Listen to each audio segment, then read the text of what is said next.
It's Super Sunday in the Singapore Premier League, and we are coming to you live from the Jalan Besar Stadium for the battle between the informed Brunei DPMM and free-scoring Balestier Khalsa. There have been 12 goals in the past two encounters between these two teams, with the Tigers edging out Brunei on both those occasions. This, of course, one of four matches this weekend. 10-man Tampines beating Young Lions 3-2 yesterday to keep their title hopes alive, while Tanjong Pagar United left it late to steal a point against Geylang International. The other game happening today, it's the big one, Alburex Ligata against the Lion City Sailors.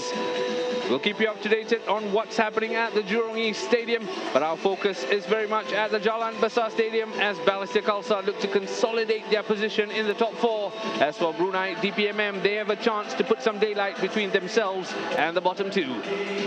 Not long to go before kickoff, and before kickoff, Hakimi Yazid was awarded Young Player of the Month, I beg your pardon, for the month of June. At the age of 20, Hakimi Yazid is the youngest player among the top 10 goal scorers this season, 9 goals and 4 assists. Ahead of kickoff, let's check in with both the coaching teams, DPMM's Adrian Pennock, followed by Balestier Khalsa's Peter De Roo. Are coming into this game after commendable results over Alburex and Lion City Sailors. How are you making sure the players are not getting carried away after these two wins? We can't get carried away. We know it's going to be a difficult game. They've already beaten us obviously a couple of times this year. But this is in some ways more difficult game because obviously for that reason. But we've been prepared properly. Obviously we went home to Brunei after the Lion City Sailors game, then we flew back again last night. So yeah, we're in good spirits obviously, but we know it's going to be a difficult game. So yeah, we're looking forward to it. It seems a little bit warmer today as well compared to the last 2 or 3 games we've had. But yeah, we're looking forward to it. And after the last game, do you think the squad is getting better? Getting where do you want them to be, and in terms of their confidence and skill set? Yeah, definitely. I've been saying it for the last few weeks, not just the last couple of games. I've been saying it the last few weeks we've been improving all the time, which I knew that would do because obviously with the things that's happening this year against us, and to play every game away from home obviously is very difficult. But yeah, we're getting stronger. But we know football is a funny old game. It can change so quickly, and that's why we've got to be on it. And I think I'm happy at the moment because we've got more points with Royal Brunei Airways and we have DPMM on the scoreboard in the league. So more points with Royal Brunei Airways is fantastic. So with all the travelling that we're doing, so I'm very happy. And then lastly, you take on another informed side in Balestier today. What's your game plan, and especially against their scoring machine Rio Taniguchi? Yeah, well, Taniguchi's on fire, isn't he? But we had problems obviously every game that we have against every team that we play. We always have problems against individuals and obviously the team. So it's not just him; they've got other good players as well. So, but really, we've got to concentrate on ourselves. We've got to make sure that we score more goals than them and hopefully come out of it. Obviously if we do, then we've won the game. So I think it's going to be an entertaining game. I think there'll be goals. So for the neutral it'll be a good game. I look that of course that performance is being rewarded with the result, because in the end you play to win, but for me it's more important that we play well and get better at what we do, and that we stick to what we do and what we train for. But then to get that rewarded with points, that's exactly what you're in it for, right? And your opponents at Brunei are in good form too. During the brief turnaround time, you got always in a nice match. What's your focus on training? Watching this, coming to this game. In terms of preparation for Brunei, no different than normal, and our focus has been this week much more on us than on the opponent. And of course, I've seen the last couple of games of Brunei, and I think that was quite impressive. There's not a lot of teams not in the top 3 that actually win and draw against top teams, and they are one of the teams that actually have that in their locker. And yeah, we need to be super sharp and super aggressive today, that's for sure. And then lastly, talk us to your first 11 today. In goals, Hairul, Madhu is back from his suspension, and also Daniel Go is back from his suspension. So. There you have it, both the coaches setting the scene for what should be a fascinating encounter. Both coaches paid the big bucks to get 3 points for their team. Speaking of big bucks, alongside me in commentary, Kide Kamis, former coach with Balestier Khalsa. Kide, excited for this one? Yeah, definitely. Two informed teams going against each other today. Balestier Khalsa boosted by the return of Madhu Mohana and Daniel Go from suspension. And also, they have been really free scoring this season at both ends actually. And when you play against DPMM, who have won against LCS and drew with Albrecht the last two games, we would see fireworks today hopefully. And again, the heat is crazy, and let's hope the action on the pitch will be as crazy as well. Yep, hoping for a good game here. The two meetings between these two teams before today's encounter has seen 12 goals, so free scoring indeed, as both the teams exchange their pre-match pleasantries. Brunei DPMM in their usual red kits, Balestier Khalsa arriving in their away kit of white. You talked about DPMM coming into this in good form. They've drawn with Albrecht Niigata, beaten the Lion City Sailors last time out. They must be feeling good ahead of kickoff. Yeah, those big matches against two top teams in the league, and getting 4 points out of 6 definitely would be boosting their morale, their confidence as well. And I think from what we see in the warm-up, they have gotten new technical staff to boost their fitness regime, and I think we can see now for the last few games. Yeah, we just saw pictures of the match. Referee Mohammad Hilmi Fuad. He'll be assisted by Andy Tan and Kasi Gopikwana, and the fourth official is Clarence Liao. Here you have it, Brunei DPMM's team. Kide, what do you make of it? Very strong team. I think Farshad, brings a different dimension to the lineup as well. And I think now slowly they have gained momentum. They have gained better match fitness. They are more organized. They are more. They have trained more. They have gotten used to the demands of the game in SPL, and now slowly they are grinding out the results, which is good for the team and the league as well. Yep, it certainly is important for Brunei to build as they go, having set out the league during the pandemic years, looking to build. They, of course, are two-time champions of our local league. Here's the away team's lineup. Kide, we heard Peter talk about those return of players. What do you make of the 11 they've put out? Pretty much the expected 11 all the time. I think Jordan coming in would bolster the defense too. And again, Daniel Go, fantastic form this season, scoring a few goals and assists, a few as well for the attacking three. And what a player, Ryora Taniguchi this season. Fantastic contribution in number of goals and assists. Yeah, no wonder Peter Deru is smiling. Ryora Taniguchi, joint top scorer in the league with 18 goals. And he's also got 5 assists, so that's given Balestier Khalsa plenty of firepower. They are sitting in 4th ahead of kickoff, 6 points clear of 5th place, Geylang International. And the boys in white today have the chance to consolidate that position in the top 4. You talk about them being free scoring. We're expecting goals today, aren't we? Yeah, you have your top scorer in one of the sides, and of course, if you look at how much they conceded as well, it's going to be unpredictable who's going to, or rather whether they're going to concede first or whether they're going to score first. But they have goals in them, they have quality up front, and they have to manage the attack of DPMM with Hakimi Yazid. Let's not forget, Hakimi Yazid has been a thorn in every single match that he has played.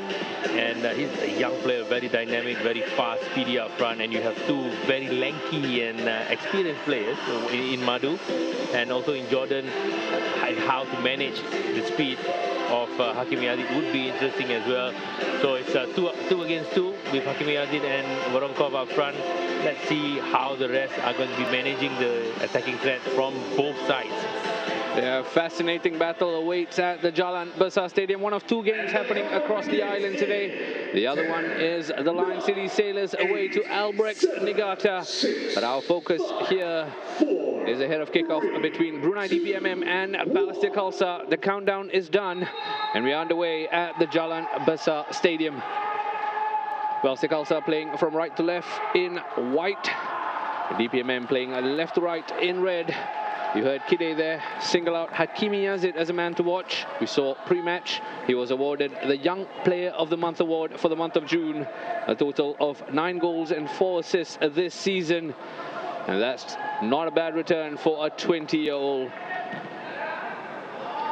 Well, he plays like a seasoned veteran. Yeah, he doesn't look like he's a young boy trying to find his feet in the league. He looks like he has played 5-6 seasons under his belt. Yeah, certainly a player who shows great maturity, an important attacking outlet for Brunei DPMM. You've noticed there is one enforced change for a DPMM. Their new goalkeeper, Christian Namowski, misses out for personal reasons. And that's given a chance for 41-year-old Wardan Yusof to be on the bench. I remember all those years ago, he was in goal when Brunei were last crowned champions. Very experienced guy, very nice guy as well. Offer a lot of guidance for the younger goalkeepers in the team. Yeah, certainly experience is something Brunei DPMM don't lack.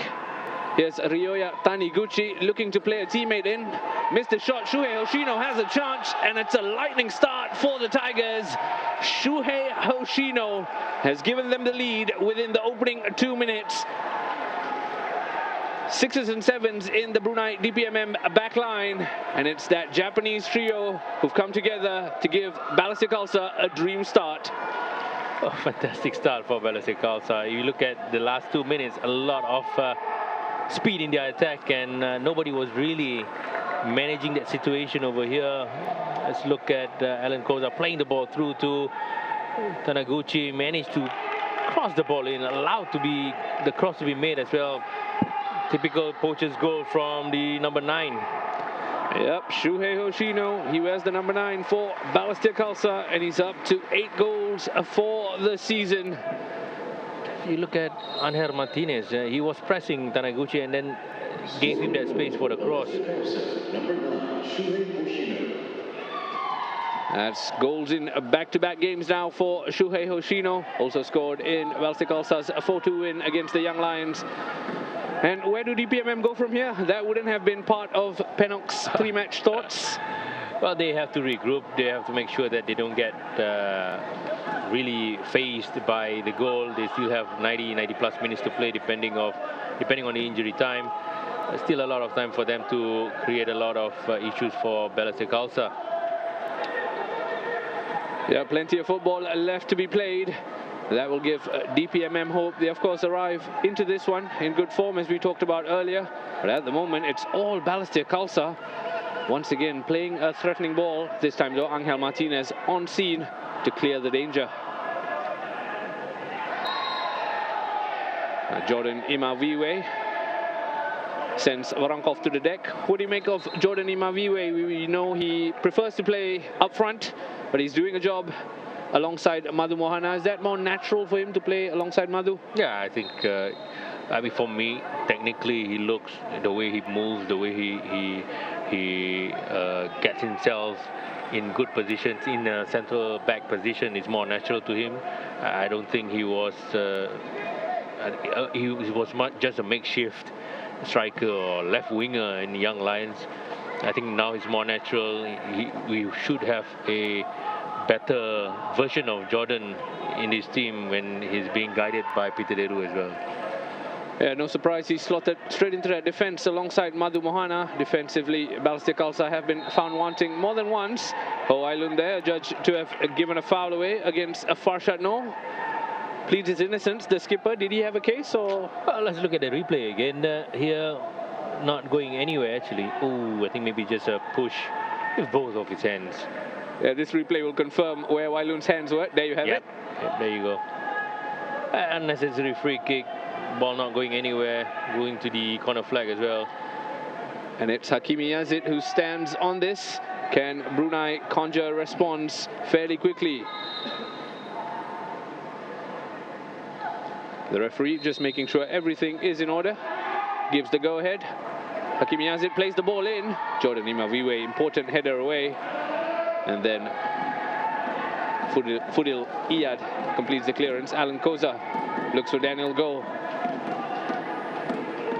You know what I would like to see happening nowadays in SPL? I would like to see the goalkeepers taking charge of the 6-yard area much more. I think there were a lot of times where goalkeepers are just shying away, and I think that happened as well from the previous free kick.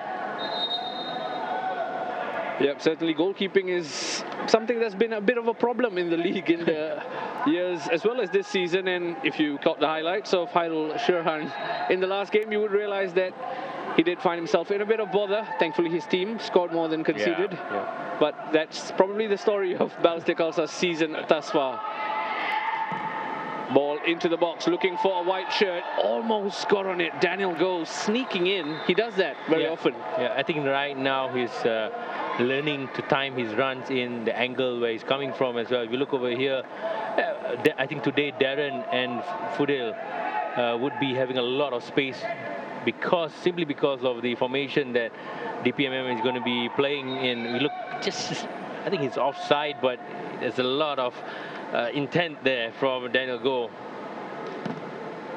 Intent there from Balestier Khalsa, who's shown plenty of it in the opening 7 minutes of this contest thus far. DPMM themselves looking to find a way back into this contest, and it might come through this ball into the box for DPMM and into the back of the net.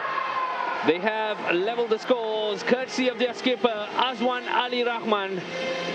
First time effort on the left foot, and Azwan Ali Rahman has his 4th goal of the season. More importantly, he has Brunei DPMM back on level terms.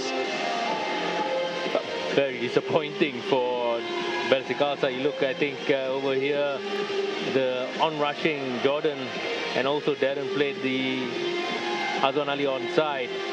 But there was a lot of lack of physicality in the middle there, allowing Farshad Noor to just come in and drive his way through quite easily.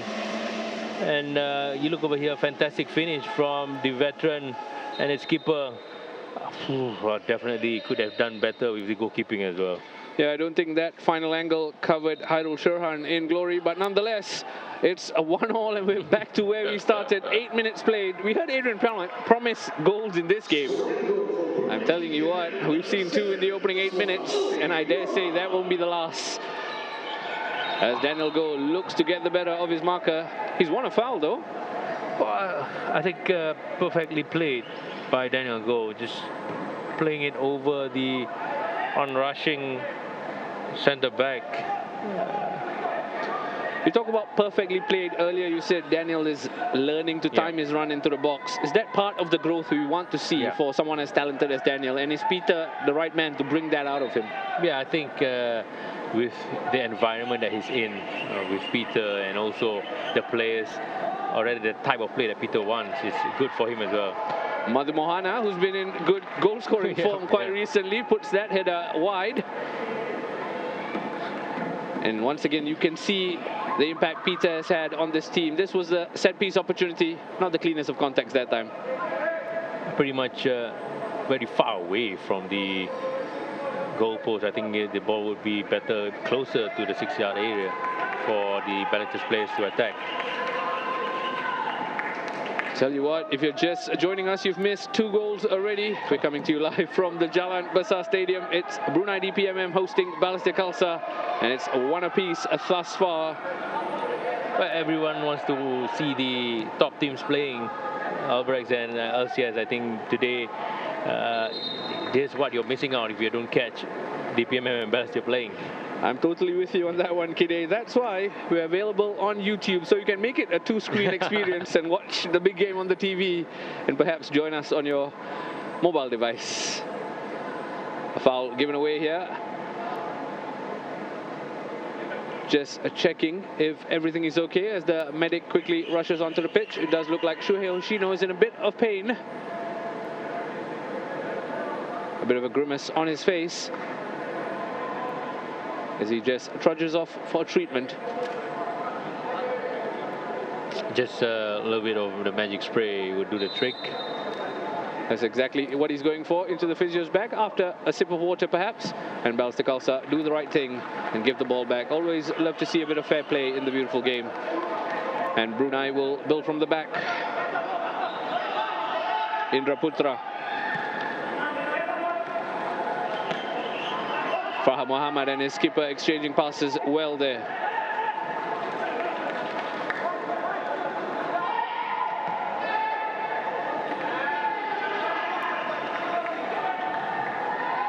Darren Tay, adjudged to have been fouled. just to touch on a little bit on the physicality of DPMM, that's what you expect from them, and I think Balestier has to manage that well, especially in the center of the park, where I think Alan Koza, Wailun, and also Tanaguchi are not really known for their physicality. And if you get overrun in midfield, you're going to get overrun throughout the whole game. Speaking of Alan Koza, he's picked up the loose ball in the middle, brings his teammate into play. This is Daniel Goh. Takes a sighter. Took it on his left leg, but lacked accuracy. I think not the correct decision from Daniel Goh. I think he wasn't really ready to take that shot as well. And there was a run being made by Fudil behind. Could have been played.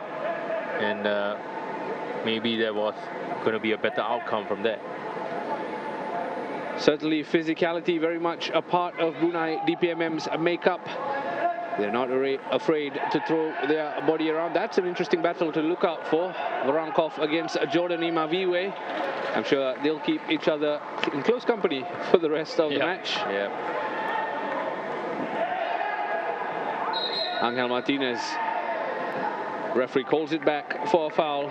Referee Hilmi Fuad. I think whoever wins that battle affects the second ball as well. And if Voronkov wins it, then Hakimi will be in good chance, so always ready to pounce in good positions as well.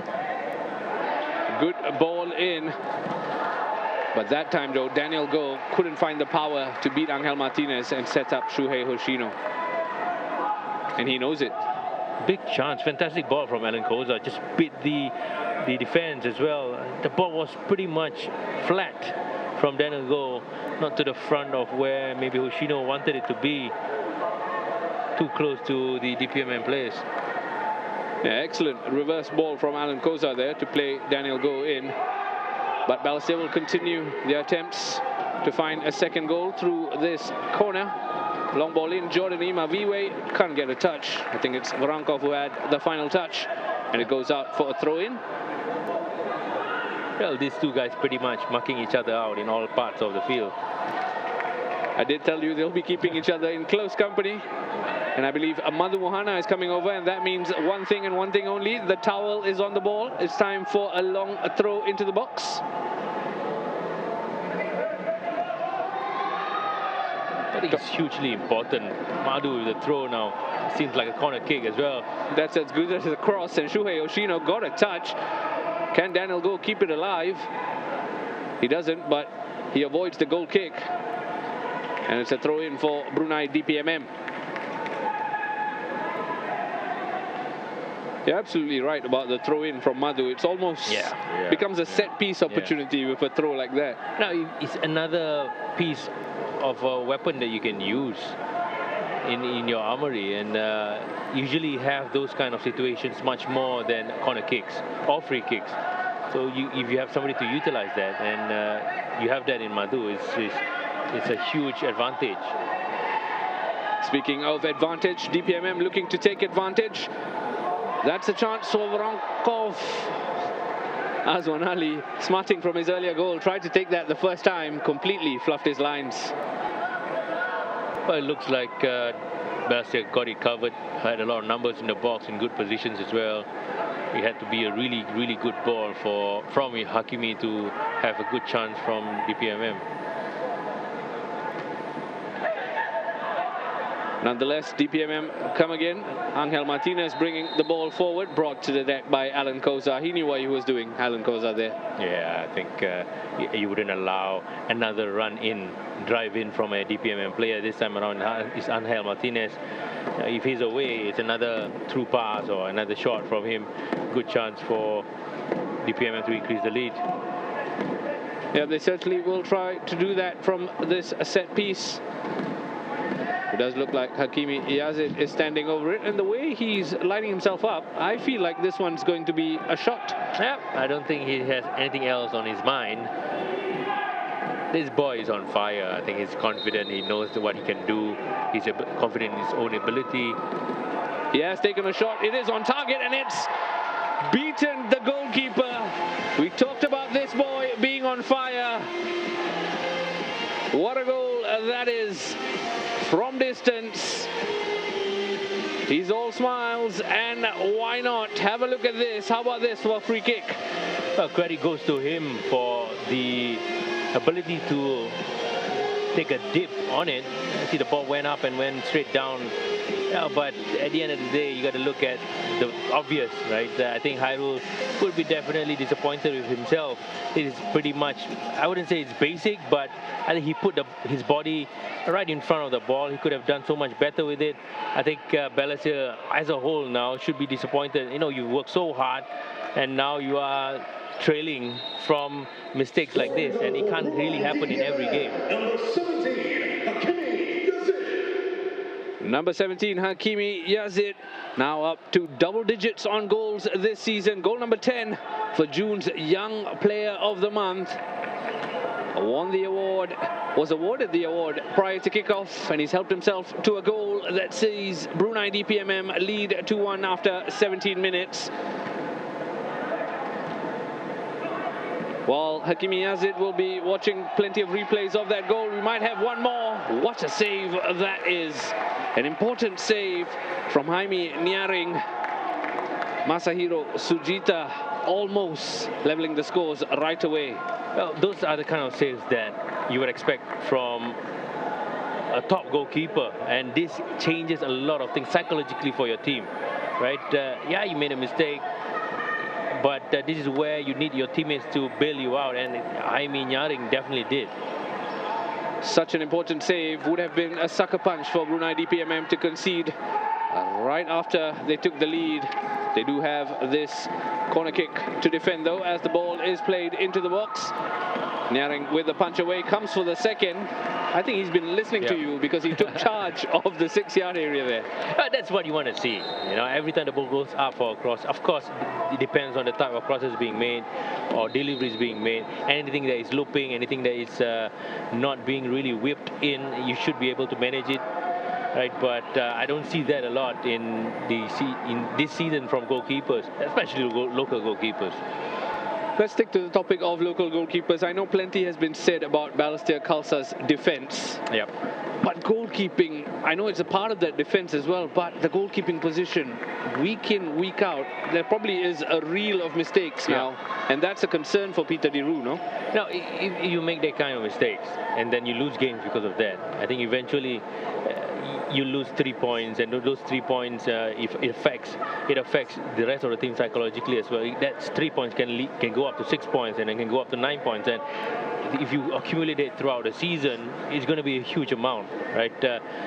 Your team is playing really well, scoring all those goals, and then those basic mistakes that you wouldn't expect to happen on a professional level is happening now. Let's look again with this replay. Ball was dipping right in front. Yeah, he was in front of it, but he was just using his body to stop it. You know, and you're a goalkeeper, you can use your hands. So where did his hands were placed at? You know, I'm sure he'll be disappointed with himself, but then again, it shouldn't happen at a professional level.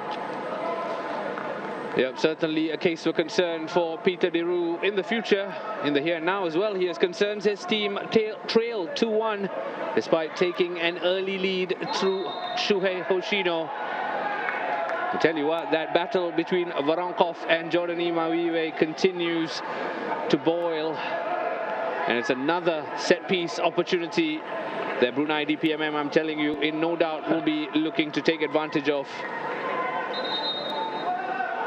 I personally don't think that it was a foul. I think it was quite a fair challenge. Nothing too hard and nothing too illegal about that. But look, I think this is happening again. The mistake will now be playing on Hairul's mind now. How is he going to manage? How is he going to overcome it? And if there's a similar situation, let's see how Hairul responds. Take two, this time hits the wall. Danger's not over yet. Eventually deflected out for a corner kick. You're absolutely right. The mistake would be playing in Hairul's mind the same way the goal will be playing in Hakimi's mind, and he will be looking to recreate that. This time though, there was a white shirt in the way, and they settle for a corner.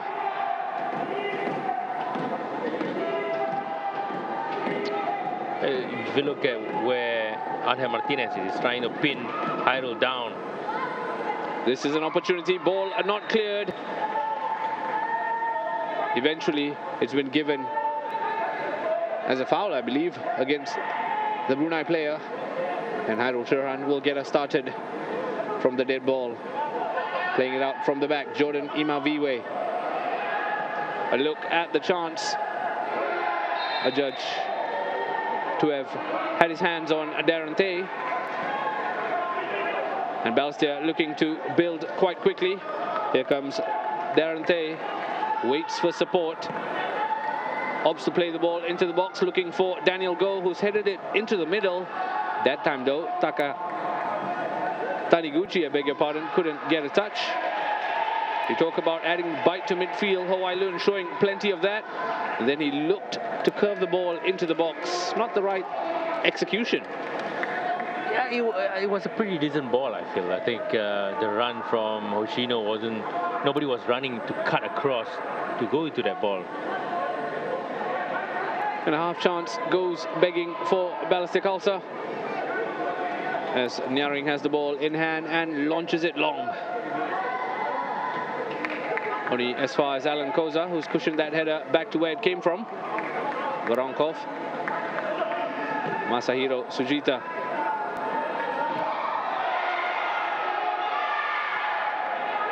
Farshad and Wailun. Tussling. Have a look. What do you make of this one? Yeah, pretty. It's fine. I think more shoulder and to shoulder. And I think Farshad is much a bigger player than Wailun as well. Wailun there giving the ball away. It is Azwan Ali. Helmi Zambin can't find a red shirt as Alan Koza tries to play this out for Balestier. He's done well. Picked out Shuhei Hoshino, who does well to hold off the challenge from Indra Putra, and then brings Fudil into play onto Daniel Goh. Ryoya Taniguchi. Jordan Imaviwe lays it out to Darren Tay, who's looking for the run of Sujita.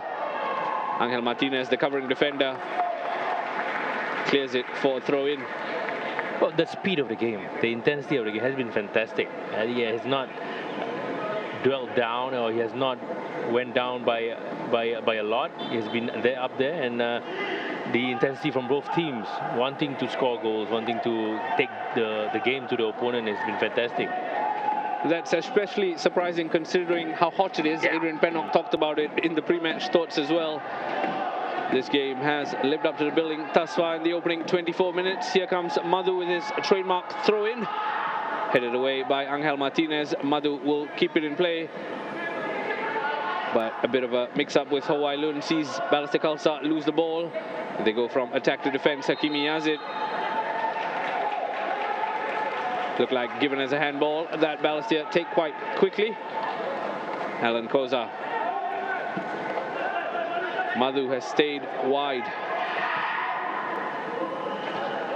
Taniguchi exchanges passes with Ho Wai Lun. Daniel Goh will run at his man. Looks for options. Goes all the way back to Madhu. Darren Tay.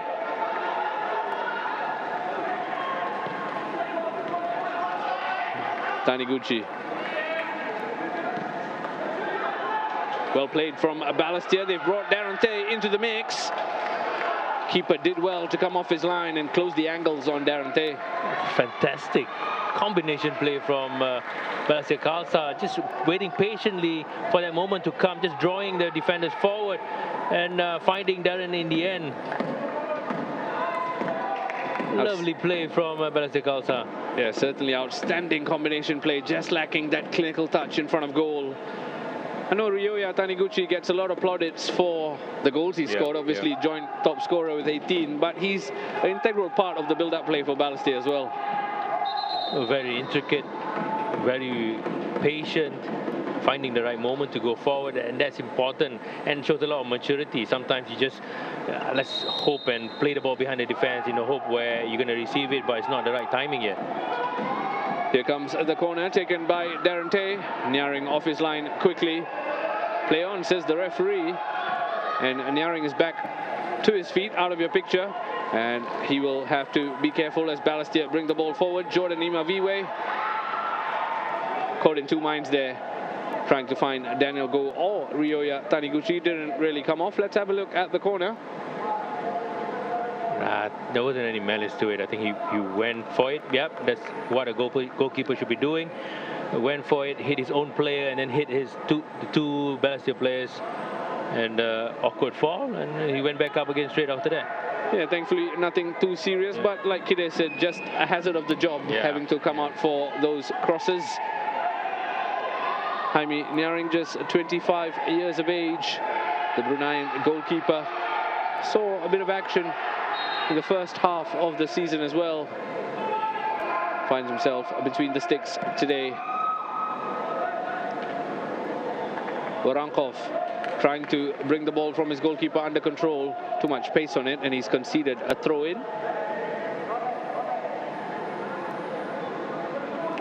I think Balestier needs to utilize Darren much more, because he's always free, and he's going to be sending you a lot of those crosses or moving forward in a situation where he's going to have to engage some or one of the for the DPMM players, so that the space open up behind the midfield lines or behind the defensive lines. Long throw forward, but nothing comes of it as DPMM gather possession. That's a fantastic point you make about Balestier Khalsa having to utilize players slightly better. They started the game so well in the opening 5 minutes. Goal aside, they looked like they could score more. But how have they let DPMM come back into this? I didn't think they did a lot of things wrong in general, but again, those silly little mistakes has cost them the lead now, and they are trailing now. They have to be more open, they have to be more adventurous, they have to take more risk, and once that happens, I think DPMM is just going to wait for the right moment to attack, and that's part and parcel of the game. You want to score those goals, find those equalizers, you have to put men forward, and you have to be efficient up front, which they have been. They have created good combination plays, they have created decent chances against a very stubborn DPMM defense. They just have to be a tad patient, Balestier Khalsa. They are averaging 3.2 goals per match in their past 10 games. If they can keep that average up, without conceding, of course, they will mount a comeback. They come into this on the back of 3 consecutive victories against the Young Lions, Tanjong Pagar, as well as Hougang United. That's 4 wins in their last 5. So Balestier Khalsa very much the informed team. But don't doubt Brunei DPMM, who are on a good run themselves, unbeaten in their last 2, and that includes a 3-1 victory last time out against the Lion City Sailors. Speaking of the Sailors, it remains goalless over at Jurong East Stadium. We are keeping an eye and we'll keep you updated on proceedings in the match between Albirex Niigata and the Lion City Sailors. In the here and now, Brunei DPMM lead 2-1 against Balestier Khalsa at the Jalan Besar Stadium. Balestier taking the lead via Shuhei Hoshino before being pegged back by Azwan Ali Rahman, and then a stinging free kick by Hakimi Yazid. Done well, Balestier, as they look for the equalizer. Daniel Go, can he clear his feet? No, he can't. Chance is not over. Alan Koza from range. Almost fell to Masahiro Sujita, who will keep this in play. Darren Tay, good pass to find Ho Wai Lun. Tried the cheeky back heel, didn't really come off. I tell you what, Balestier Khalsa, they do look like they will pose a significant threat if they stitch something together up front. Yeah, I think those back heels are meant for when you are already leading. And I think you got to be a bit safe. Oh, is that a penalty? Yes, says the referee. And it's Ryoya Taniguchi who's gone down in the box.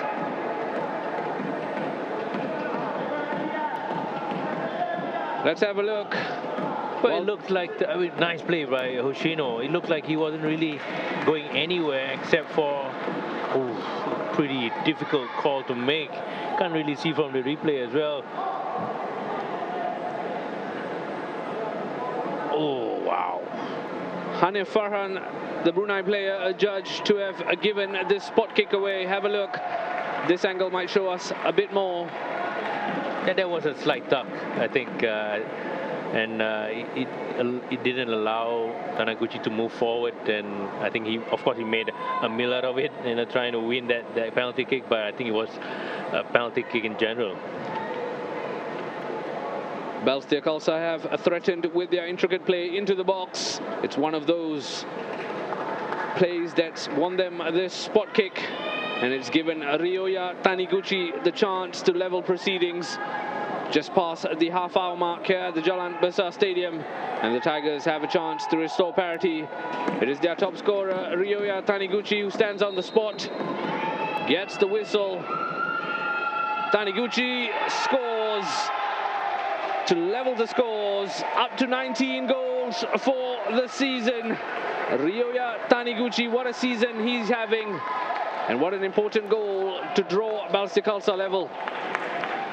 Very cool, very calm as well. Jaime Nyaring was moving a lot on his line, trying to distract Taniguchi.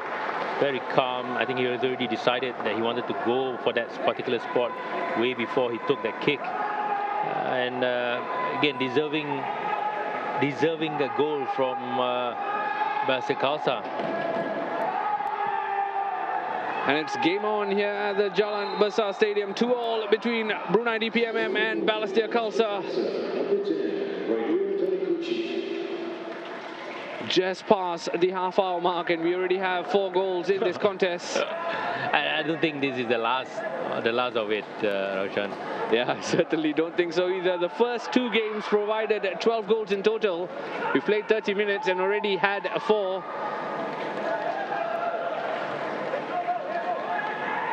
You asked for a game as crazy as the weather. The gods have delivered. Well, 30 minutes has flown by really quick. A lot of action, a lot of quality play from both sides, actually, both in defense and in attack. And also big mistakes here and there. A look at the corner count. Balestier Khalsa have 3 corners. Brunei DPMM embark on their second corner as the ball comes into the box. To the far post, Darren Tay got an important header. And then Shuhei Hoshino. Anywhere will do. As DPMM launch a long ball forward, doesn't come to nothing as Shuhei Hoshino tries to pay in Daniel Go. This will be an interesting battle. Important clearance, that one from Najib Tarif, because we know all about Daniel Go's pace. Almost perfect ball being played. First time by Hoshino. I think the ball went curled in too much and cut the run of Daniel Go. Almost a perfect ball from Ryoya Taniguchi, cut out by Angel Martinez. Shuhei Hoshino saw a gap and went for goal. You can understand why he's done that, because in the replay you will see Brunei's goalkeeper stepping away. Yeah, I think you look at, I think it was too easy, I think, for Taniguchi to find a space there to play the ball through. I understand his intention, his idea, but tough to beat any goalkeeper from there. Yeah, certainly perhaps not enough distance to get the dip on it for Shuhei Hoshino. Of course, opened the scoring in what seems a long time ago, to be fair, with the action we've seen. Here comes Daniel Go trying to run at his man. Yeah, we could tell from here he had a hand on his opponent's jersey, and the referee Hilmi Fuad obliges. I think Daniel has to be smart now. If everyone knows that he wants to beat the player with his speed and pace to go behind him, so he has to know when exactly to do it, when not to do it, and sometimes you just have to retain possession, especially in a first half that is very frantic like this. You have to calm things down and be in control of the game in terms of tempo. Just about 10 minutes left to play in the first half between Brunei DPMM and Balestier Khalsa. And it is a throw-in this time for DPMM. Can't keep possession, and Balestier will come again. Ryoya Taniguchi gives his compatriot a ball to chase. Wailun and Helmi Zambin tussling there. Brunei managed to keep possession of the ball, played forward by Indra Putra. Farshad Noor. Farshad Noor has the ball down the flank, weighs out his options, plays an early ball onto the inviting run of Hanif Farhan. Cleared eventually as Daniel Goh brings the ball forward. A tad predictable as Azwan Ali gives Farshad Noor something to chase. He kept it in play and he'll play the ball into the box. Madhu heads it away. Varankov almost got a touch. Cleared eventually by a white shirt. This game's pace has not dipped at all in the opening 37 minutes. I have to agree with you. I think a lot of attacking intent. Sometimes it's too much, I feel. Sometimes you have to just manage the game a little better in terms of tempo. If not, you're going to be attacking and defending a lot of transitions. You're going to be gassed down, especially in the second half. You need to manage that because you have another half to play. But I think for the neutrals, for the fans, it's fantastic. If they can keep this up for 95 minutes, 98 minutes, that will be a fantastic show for the fans in the stadium and also at home.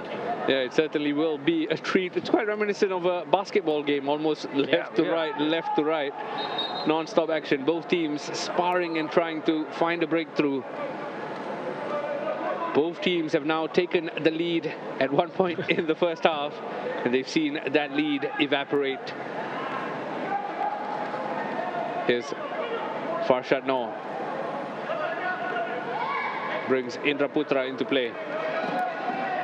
Hakimi Yazid back to Indra Putra. Lays it to Helmi Zambin. Farshad has Wailun tugging at his feet. And Wailun's won the battle there. They eventually hit the deck and won the foul. Well, Farshad is a physical player, but I think technically and also his decision making is pretty good as well. So it makes it a tough direct opponent for Ho Wailun. Yeah, Farshad Noor, new arrival, arrived midway through the season, 28 years of age, hails from Afghanistan. We saw him get a goal quite recently in his Brunei DPMM colours, and he's having quite a busy afternoon tussling with Ho Wailun in the middle of the park. Taniguchi on the ball. Taniguchi, as it stands, is the outright top scorer in the league, alongside Maxime Lestienne, who's on 18. Taniguchi arrived into this one alongside him on 18. He's up to 19 now, having scored from the spot earlier on. The throw-in goes Balestier's way. And Madhu takes it fairly quickly. Indra Putra stepped up. And for a minute there, it looked like Shohei Hoshino won the free kick, but the referee has decided to give it the other way. It's DPMM's ball. Angel Martinez comes over to take the free kick. Have a look at this. Not so sure what was that for, actually. Hoshino wasn't really looking at the player, Yura Indra Putra. Yeah, certainly left us feeling a bit puzzled as Alan Koza tries to weave one of his weighted passes in to the run of Daniel Goh. I mean, you can't really see it on screen, but every time Balestier attacks from on one side, the fullbacks on the other side has a lot of space. And again, it boils down to the fact that DPMM is playing a 5-3-2, and that's where the inverted fullbacks are going to be free, having a lot of space and time. And I think that's where Balestier Khalsa now has to manage that and also capitalize on the space being given to them. Will be fascinating to think what the coaches will be pondering for their halftime team talks. We're about 5 minutes away from halftime. Can DPMM go into it with a lead? Alan Koza makes sure nothing comes of it as he mops it up, and Shuhei Hoshino has played a delightful ball to bring Daniel Goh into play. Indra Putra, the calmest man in Jalan Besar there, played it back to his goalkeeper, and DPMM have done superbly well to play themselves out of a difficult situation. Helmi Zambin. Azwan Ali trying to find Varankov. Madhu kept him honest. Very experienced. There's nothing more. You look at this ball. I think fantastic ball being played in between these two players. Maybe he could have taken that one touch to hold on to decide whether Sugita is in a good position to play the ball to, or he could have, taken another touch for him to dribble on his own and take that shot on his own. So a lot of decision making there, and I think definitely wasn't the right one. Yeah, we've seen Daniel Goh take a cross a couple of times now in this game. And I've heard Kide Kamis complain about his decision-making plenty on commentary, not just today. I feel like the last game was the same. It'll be interesting to see how Daniel wears on as the game wears on. That time there, Hairul Shirhan. Well, I'm pretty sure he's going to hear about these complaints, and I think he's going to text me after this. I wonder how that conversation will go. Yeah, but it's fine. I've coached him before, and we have a lot of conversations offline as well, just asking for advice on certain days, and a fantastic boy. I think I hope he grows to be a good player, or rather very good player, and also a national team player on a regular basis. In case you're wondering, Kide Kamis used to be the head coach of Balestier Khalsa. And that's why he's got the inside line with Daniel Goh, and I think we are all together with Kide on that one. We hope Daniel fulfills his potential and goes on to be the player that he's showing glimpses of being able of being. Here comes Hawailun to Jordan Imaviwe.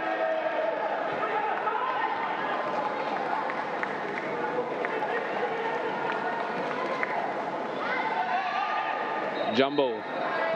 Angel Martinez kept him tight there, and Shuhei thought he was doing the right thing by taking the free kick quickly. Not the right decision that time.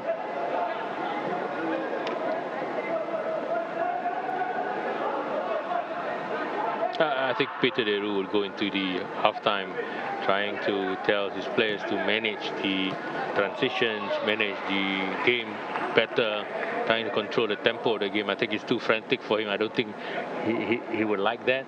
And at the same time, to cut the little mistakes that can lead to the goals coming in. But I think in general, Varankov and Hakimi hasn't really threatened so far. And that goes to show how well Balestier have managed to contain the attacking threats of these two players. Yeah, two important players we earmarked ahead of kickoff. Haven't had many clear-cut chances. Can Daniel Goh conjure one now? He finds himself in space down the flank, has a man to beat, has beaten him. Well, almost beat him, but eventually the red shirt got in the way, and it will be a corner kick as we approach the end of the first half. Have a look at this ball from Shuhei Hoshino. Well, he has done this like twice or three times in the first half, and I think DPMM wouldn't be too happy that it's happening a lot of times as well. And usually Adrian Pennock would see these kind of things, and then he will manage that situation, and it's going to be a different half for DPMM in terms of managing this attacking threat from Hoshino.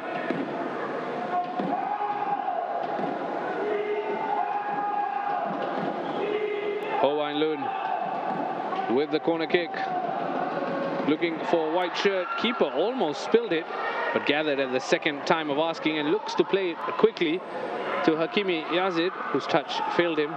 But he will tussle with Darren Tay for the ball and keep it in possession for DPMM. Masahiro Sujita, excellent cover, coming in all the way back and mops it up for Balestier Khalsa. As we approach the final minute of the first half, there will be 2 minutes of added time to play. 2 minutes left for either of these teams to try and take a first half lead. Today it's that time of the contest where I ask you who will be happier in terms of how the first half has panned out. Which coach will be happier? I would think that Adrian Pennock would be a little happier. I wouldn't say a lot, but a little happier. Yeah, I think the goals that came for them came a lot from the mistakes of Balestier players. They didn't really create a lot after that, and it was all Balestier in terms of possession, in terms of high quality chances, but they have been there, not overpowering Balestier, but they have managed certain situations a lot better. And they've managed another attacking situation quite well there, although he hasn't managed the clearance too well. Ryoya Taniguchi comes again, finds Daniel Go in the box, and he's still in an attacking position, brings Fudil into it, and Fudil plays this one looking for Shuhei Hoshino. A bit of a diving header, lacked accuracy that time. The flag was up as well. In the end, it became an offside. And as Kide touched on there, Adrian Pennock may well be the happier of the two coaches, just slightly, because the shot count suggests Balestier have had 8 shots compared to Brunei's 3, and I think that tells the tale of the first half.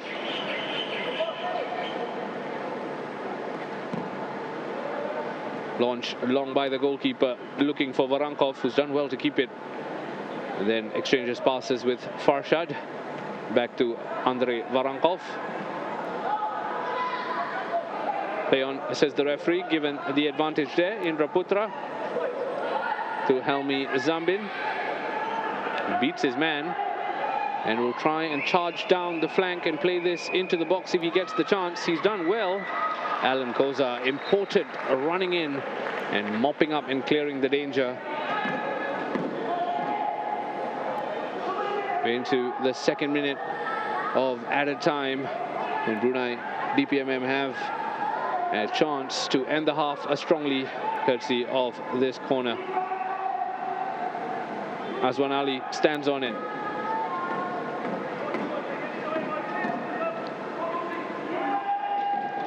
Plays it into the box, looking for a red shirt. He did find the head of Angel Martinez, who was more a header off target, and that will draw the first half action to a close. Angel Martinez going close right at the desk, but it was Shuhei Hoshino who opened the scoring before a quick fire double from Brunei DPMM courtesy of Azwan Ali Rahman, and this man Hakimi Yazid gave them a 2-1 lead. And then Ryoya Taniguchi from the spot leveled proceedings for Balestier Khalsa. It's 2-2 at the break, and I can promise you there's plenty of highlights to get through, so do join us very shortly. We'll have the highlights and much more coming up.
If you're just joining us, welcome back. It is half-time between Brunei DPMM and Balestier Khalsa, and it's 2 apiece between both these teams. There's the match stats alongside me, Kire Kames. What do you make of the first half? I think very fair reflection of the game as well. 2-2 in scoreline, and I think Balestier has created more chances, dominated in terms of quality play in the attacking third.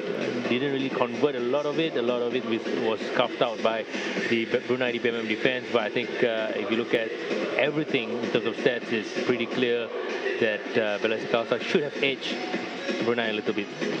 Let's have a look at the highlights. This is how it all got started, and it started fairly early. Under 2 minutes played, Shuhei Hoshino, fastest man in the box, got the goal to give the Tigers a picture-perfect start. The intensity was perfect from the start, and you can see again Taniguchi allowed the cross to be made, given that space, and those two players, the two Japanese players in the box, fast in terms of reactions. Hoshino as well, typical poacher's goal, just toe poke it into the back of the net. Shuhei Hoshino up to 8 goals for the season. How about that for quick reaction time in the box? That gave Balestier the dream start. Daniel Goh had half a chance, couldn't find the right contact. Yeah, I love this kind of runs from wingers. It's not really about Daniel Goh, but it's about the runs from out wide. And I think if he had timed it a little better cross, definitely a goal for Balestier Khalsa.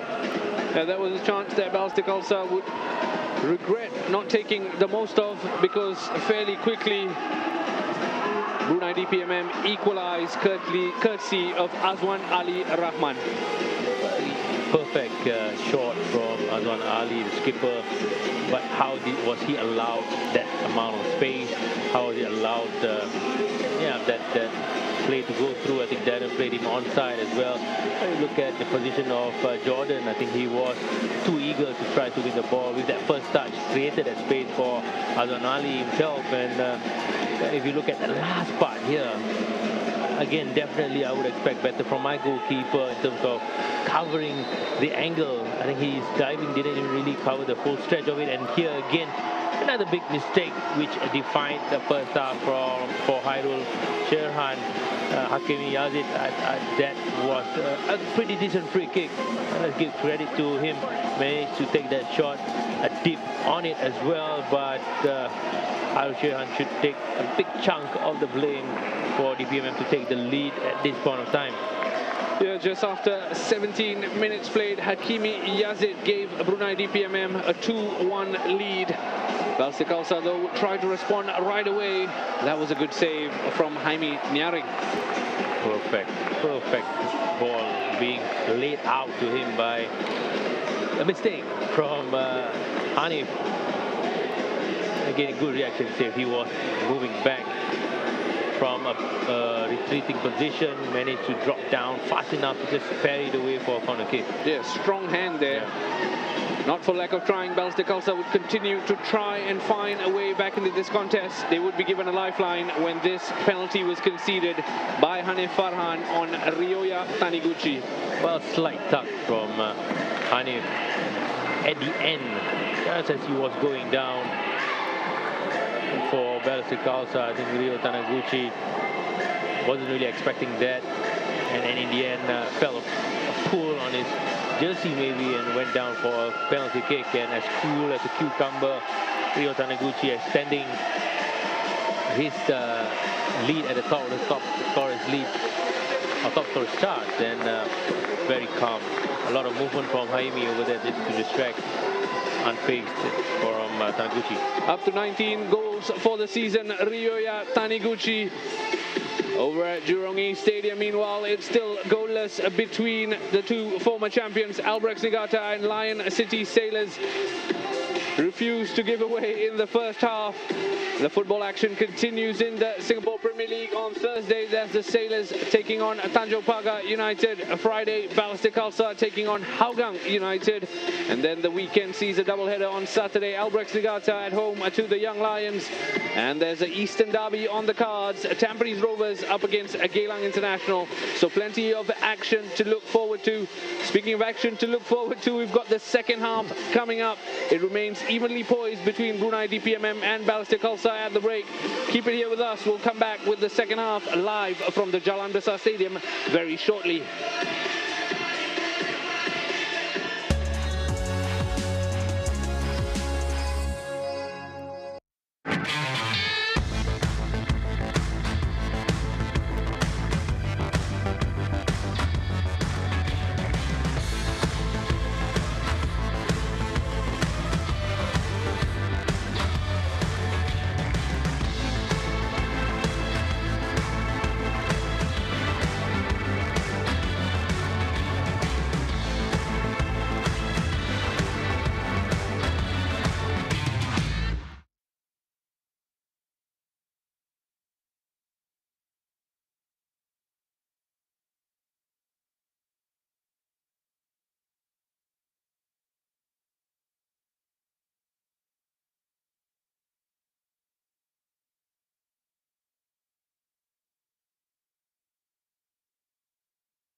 Welcome back. We're coming to you live from the Jalan Besar Stadium ahead of the second half between Brunei DPMM and Balestier Khalsa. If you're just joining us, where have you been? There's been 4 goals in the first half, shared equally between Brunei DPMM and Balestier Khalsa. One man who's been with me alongside me, Kire Kames. How much have you enjoyed that first half? Yeah, I think if anybody was tuning into the Lion City Sailors game, should be turning to a different channel now and get on the Albrecht and Brunei DPMM game, because the 4 goals, not just the 4 goals, the intensity of the game, the quality play being played up front, especially for Balestier, has been fantastic. Good quality chances being created as well.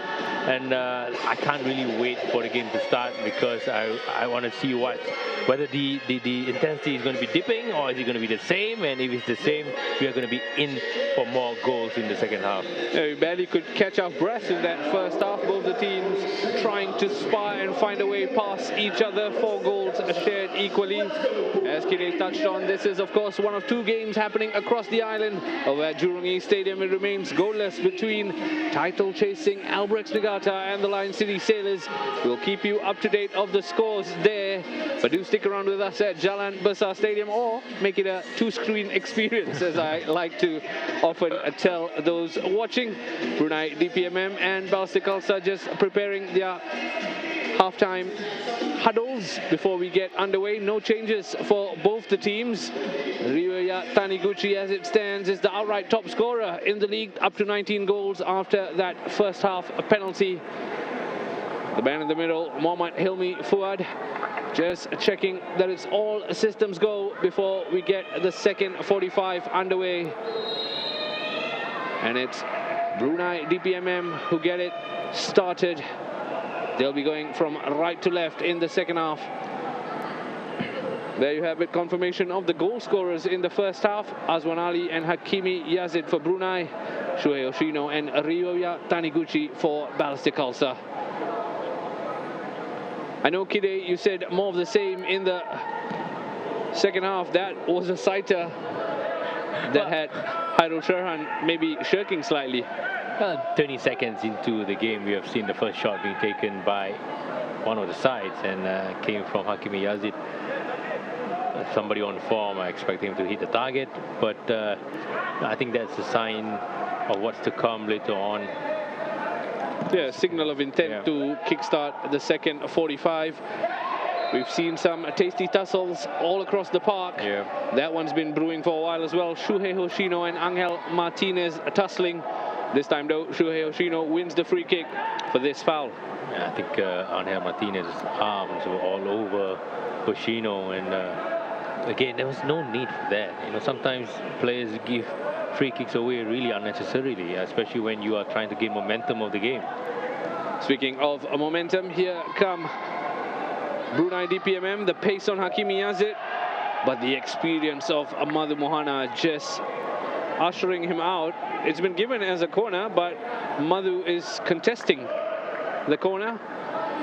Hakimi seems to be in a bit of pain. Well, he had to be really spot on. You know, any mistimed tackle would have been a penalty kick right there. You see, he wanted to put his right leg in, and then his left foot went out to take the ball away from Hakimi. I must say, the replay suggests Madhu had a case. Yeah. But nonetheless, he has to defend this corner, as Brunei DPMM put the ball into the box looking for a red shirt. It was Ryoya Taniguchi who rose highest to get it away. Farshad Noor keeps the ball alive for Brunei. Helmi Zambin. Early ball in. Cleared by a white shirt, but Farshad Noor has exchanged passes with his skipper and done so well. In the end, him and his skipper were on different wavelengths there. Nothing too much there. I think Azwan Ali just outside the box, had space on his left foot. I could have taken that shot and create something. Wailun there, losing his footing. And Brunei gather possession in the middle of the park. Voronkov beats Taniguchi, brings his teammate into play. Helmi Zambin will hunt this down. Good timing on the tackle from Darren Tay. And another corner conceded. I tell you what, DPMM showing plenty of intent at the start of the second half. Too open. I think these two centre-backs for Balestier Khalsa has been drawn out, especially when Voronkov was dropping off. You could see Madhu was totally out of position, trying to be with him in a 1v1 situation, and they created a lot of gaps and holes in between as well. Just about 3.5 minutes played into the second 45, and already Brunei come again through their second corner of the half. Jordan Imaviwe got the header away, but not too far, as Angel Martinez keeps it in the box. Aswan with the chance. It was Alan Koza who got in the way of that, as Daniel Goh brings this forward, or tries to at least. That's a loose pass from the Balestier player. This has given Brunei DPMM a chance. Fashad Noor brings Hanif Farhan into the equation, who then brings Hanif Hamir into the equation. Eventually, Balestier Khalsa get the throw in. Shuhei Hoshino has done well. Daniel Goh can't keep it in play though.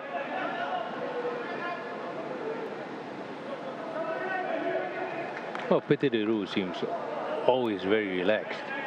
You rarely see him screaming or jumping up and down, even after Balestier Khalsa scores a goal. Might be a Dutch thing that, yeah. But he does keep a very calm, cool and composed figure on the touchline, despite his team taking him on a few roller coasters throughout the season.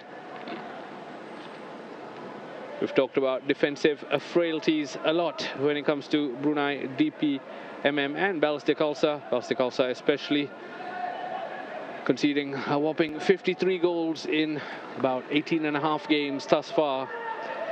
That's second only to bottom side, the Young Lions. Kept in play well by Najib Tarif.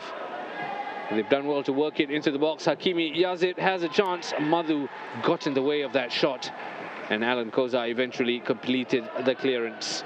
Here comes Darante.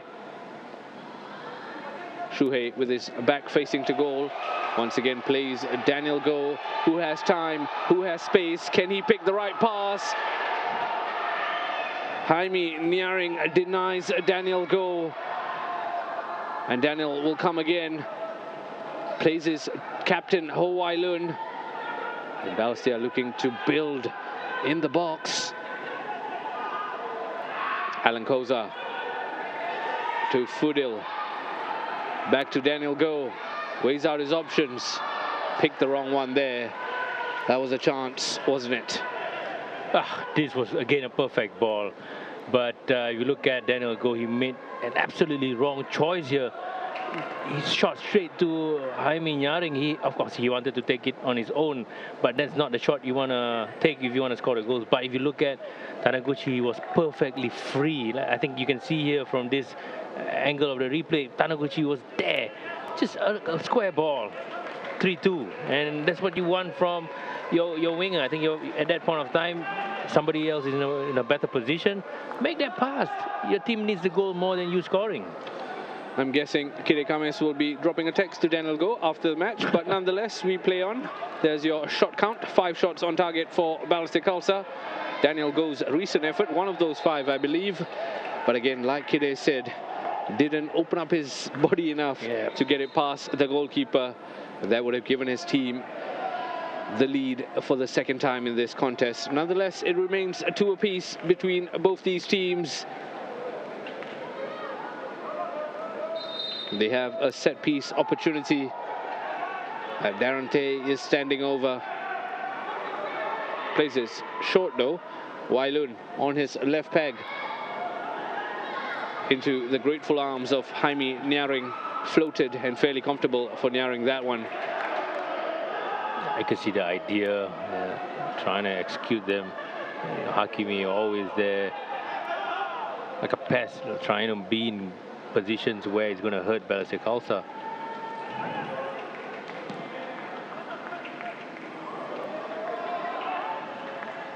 DPMM seeing plenty of the ball at the start of the second half. Plenty of possession, not so much penetration just yet for the Bruneians, as Balestier Khalsa try and find a foothold in this contest. Very much still a part of it. At the score 2-2, and this is an opportunity. Sujita plays Daniel Goh in. Such an important challenge from Indra Putra. I think the ball just needed a little bit more quality.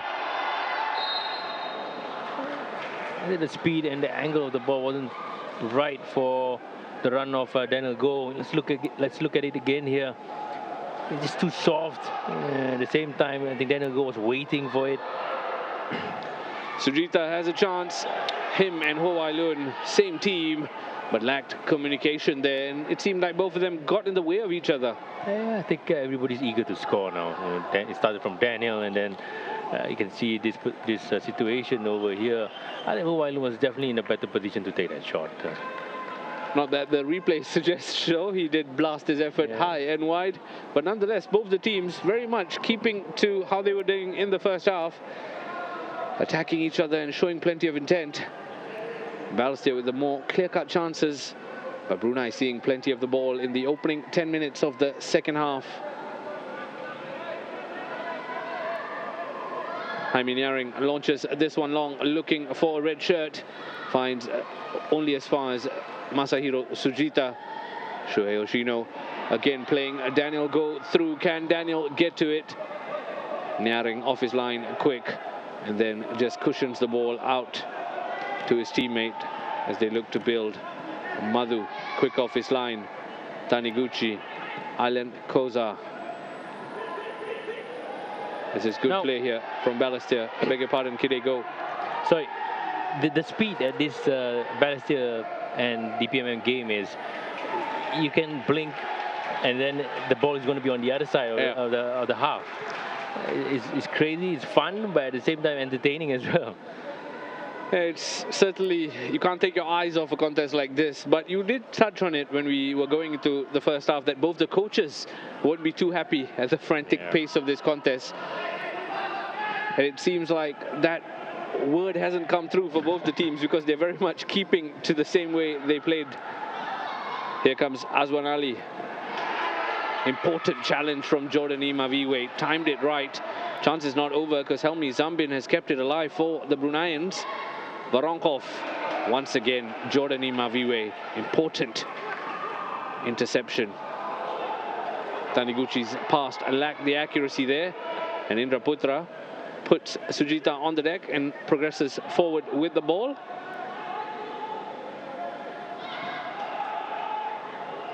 Smart play from Voronkov to get the throw in of Alan Koza.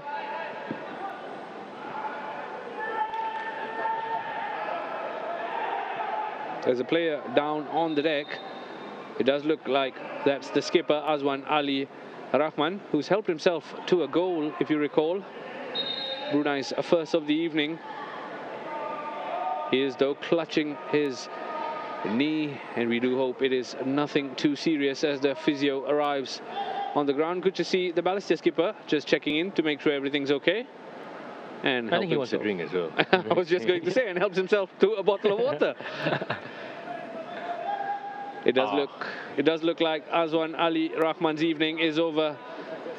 The physio suggesting he won't be good enough to continue. We can see what went on maybe in this replay. The challenge from Jordan Imaviwe. Just a bit of a clash. Maybe this replay will tell us better. Didn't really manage to take a look at the foul from there. It must be quite a serious issue if the skipper is signaling to his bench that he will not be able to continue. And straight away, Adrian Pennock goes into his notebook and looks to make a change. Not the first time we've seen a player limp off, clutching his knee on the pitch of Jalan Besar. We do wish Azwan Ali a speedy recovery. In the meantime, the armband is handed over to Najib Tarif. I think no surprise there as well. I think he's quite a veteran. One of the older players in the team at 35 years old. Yeah, 35 years young. Najib Tarif takes over the armband. As we once again wish Azwan Ali a speedy recovery. Adrian Pennock has to shuffle his pack slightly to accommodate the injury.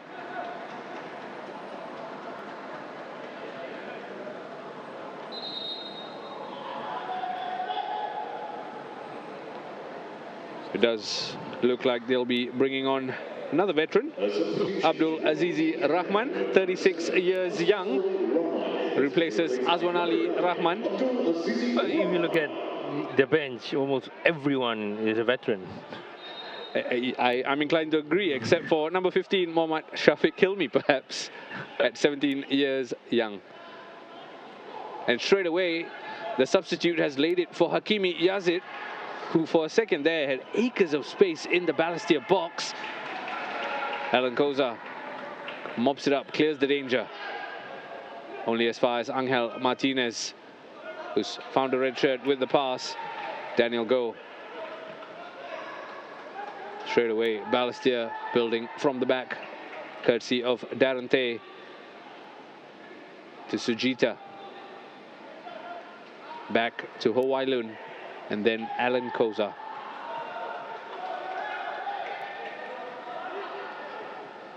Ryoya Taniguchi, Alan Koza, slightly loose pass, but thankfully Wai Lun gathered only for him to lose it shortly after.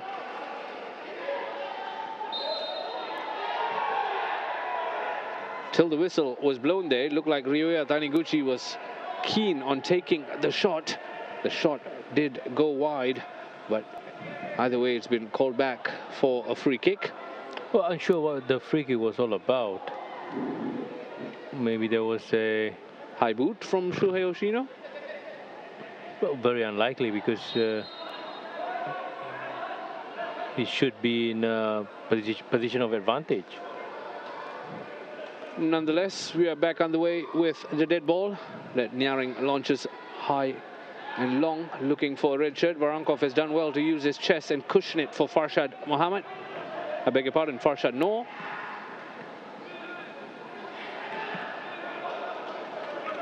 Varankov looking to link up with Hakimi Yazid. Madhu Mohana on the scene to clear the danger.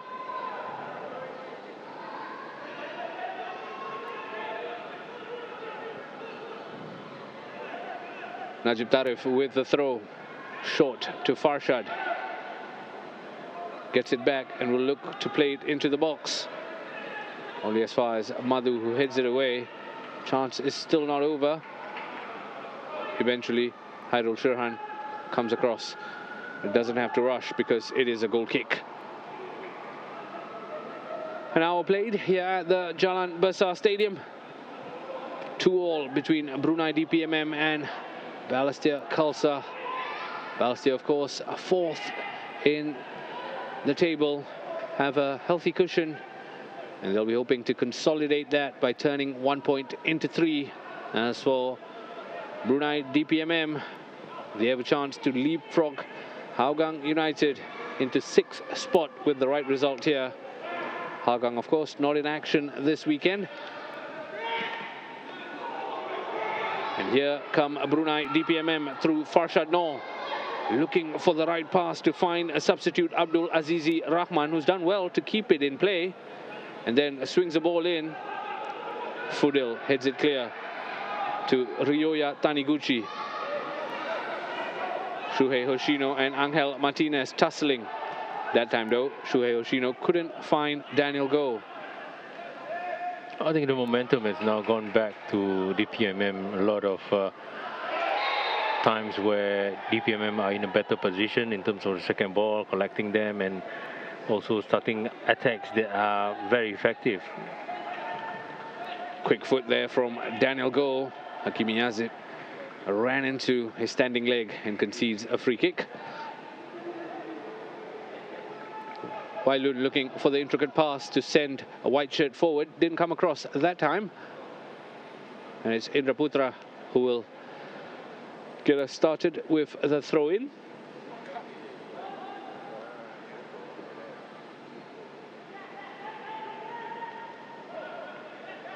Taniguchi. Shuhei Hoshino brings a teammate into play, and that teammate is Alan Koza, who lost his way slightly. And in the company of Farshad Noor, you can't afford to lose your way. Crunching tackle that from Fudil Iyad. And the referee is quick to go into his pocket. A yellow card for 21-year-old Fudil Iyad. Just the overzealous challenge? Yeah, he went through, I think it was in Hakimi? Yeah, he was Hakimi. I think he went through from the back as well. Yeah, he got the ball, but he got the man as well. There's going to be another change for Brunei DPMM. The man who just got the armband gives it on to Hendra Azam. As number 8, Hendra Azam comes in for number 14, Helmi Zambin. Quite interesting now. I think they've changed a little their setup. They're playing Voronkov up front alone with 2 players. The number 9 and number 17 flanking him. And so far he has worked really well. Yeah, we've seen that constantly throughout today, haven't we? And once again, Hairul Shirhan playing himself into a bother. I tell you what, Madhu Mohana, coolest customer you'll see in Jalan Besar. Unfortunately, just lacking the accuracy of finding Daniel Goh there. Are you a fan of them playing it out of the back like that? It depends on situations, I think. If you look at Hairul now, he's not comfortable at all. You look at him being hurriedly trying to play the ball forward, and I think because of that, his pass to Madhu wasn't really fantastic. I think that was the wrong decision as well. It shouldn't be played to Madhu because of the situation is too tight. Voronkov there, almost giving DPMM a lead, took a shot on target. And Balestier Khalsa straight away looking for the counter by Ryoya Taniguchi. Sujita.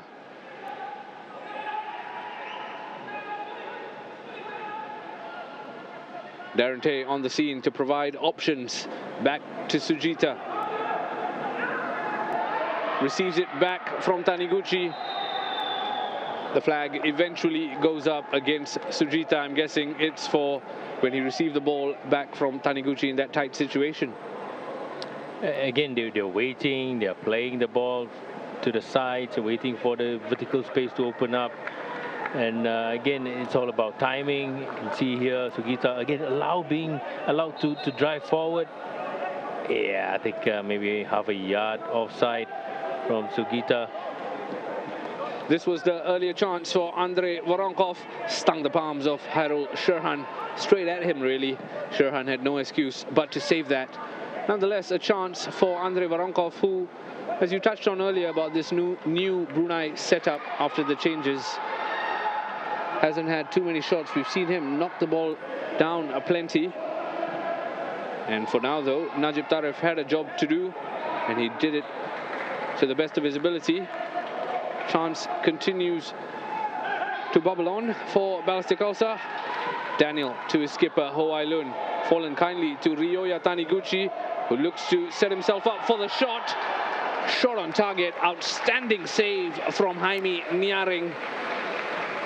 Oh my God, I was thinking that the ball had really traveled further up when out of reach for Jaime. Look here, just check in back to his right foot. I think everyone was expecting him to play the ball on the left side of the goalkeeper, but he chose to go across, and oh, what a save. Outstanding leap from the Brunei DPMM goalkeeper to deny Ryoya Taniguchi what would have been a postage stamp of a goal if he went into the top corner like that. Nonetheless, they come in through this corner, can't find a white shirt, and Angel Martinez will keep it in play. And Brunei build again from the back. Alan Koza, Shuhei Hoshino showing quick feet there. Koza falls to Madhu on his left leg, couldn't find a teammate. Jordan Imaviwe shows Madhu how it's done on the left peg. To Darren Tay.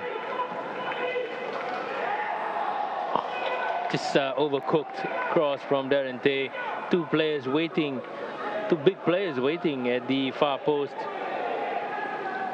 In the end, the ball from Balestier's number 2 couldn't find a tiger in the box, and the chance goes begging.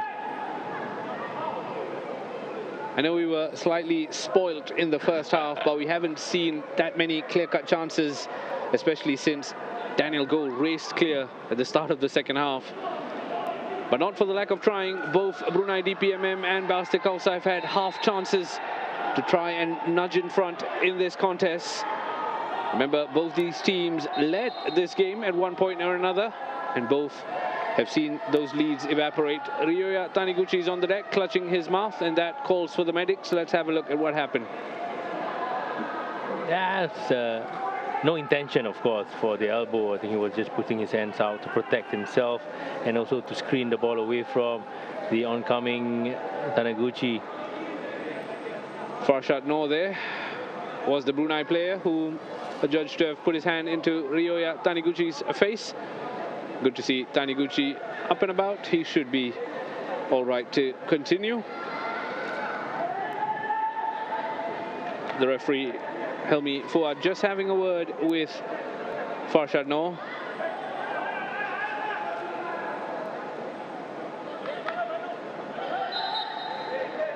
And we get underway with the Balestier free kick. Just about 20 minutes of regulation time are left in this contest. A contest that got underway with Shuhei Hoshino opening the scoring for Balestier Khalsa before Azwan Ali Rahman and Hakimi Yazid gave Brunei a lead, only for Ryoya Taniguchi to level proceedings from the spot. All those goals happened in the first 45. We're waiting for our first goal in the second 45. So plenty has already happened at the Jalan Besar Stadium. Over at the Jurong East Stadium, it remains goalless between Albrecht Negata and the Lion City Sailors. Just the two games happening in the Singapore Premier League, presented by AIA this Sunday evening. Hairul Sherhan launches it long, finds a white shirt, tries to find a white shirt. Sujita's done well to beat his man, puts it on a plate for Ryoya Taniguchi, who almost weaved the perfect pass back to his compatriot. Lacked that accuracy though, and DPMM live to fight another day. They come again though through Andrei Varankov. Well, the game is moving too fast. Even before speaking about the action, we have to go to another action again. Breathless is the word that comes to mind as both these teams continue to go back and forth, left to right, left to right. That was a big chance from Balestier Khalsa, from Taniguchi's pass there. I think they had 4 players attacking 3 players in an advantage situation where I think he could have held on to the ball a little more, get a better understanding of the situation before playing the ball through. Wailun lays it off to Taniguchi, gets it back.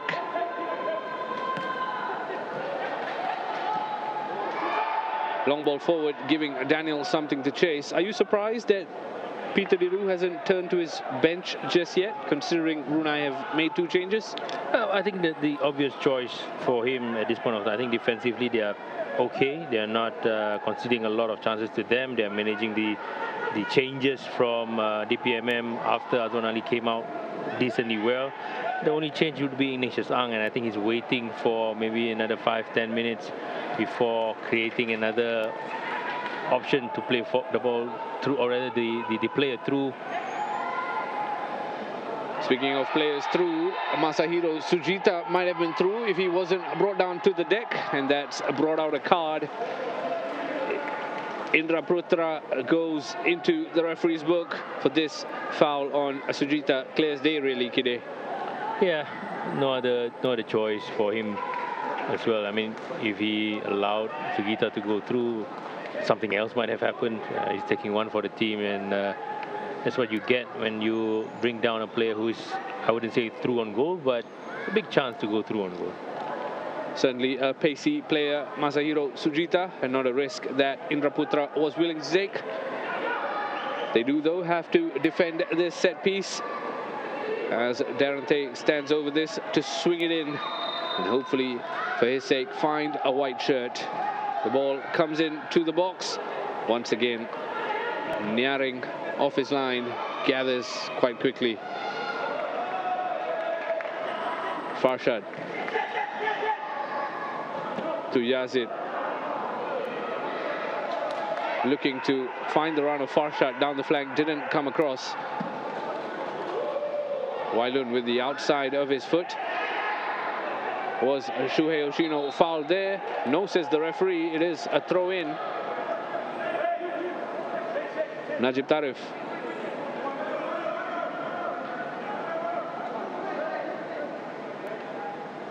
I know we often wax lyrical about Balestier Khalsa and their intricate play, but do you almost feel they need to sometimes just score a scruffy goal and not everything has to be well worked? Yeah, I think they have lost that ability to score those kind of goals, the scruffy goals, something that you have to grind out, because I think they have changed the way they wanted to play. The players now are not designed for those type of philosophy where you just have to soak in the pressure. Ugly goals is what they call it. So they're now trying to play, and then sometimes because of the lack of maturity at certain point in the game, they will try to overplay or they will try to underplay when it's not the right time yet. Certainly something for Peter Diru to ponder as he sees his team at the moment unable to find a way past Brunei DPMM. As it stands, it's 2-2 between DPMM and Balestier Khalsa. Farshad Noor seen plenty of the ball today. Plays substitute Abdul Azizi into space. Azizi looking to take on Jordan Imaviwe. Does well to turn his back and then bring a teammate into the box. Here's a shot from range. Lacked any form of accuracy to trouble the goalkeeper. Hendra Azam's effort. Have a look, though I'm not sure it's worth a replay. Again, that space there being vacated, that second phase of defending, a lot of effort being put in to come back into the line to defend, but the second phase of players are not there now to defend that rebound or that second ball. How about that for a shot count? 10 for DPMM, 11 for Balestier Khalsa. Not necessarily all of them have been on target.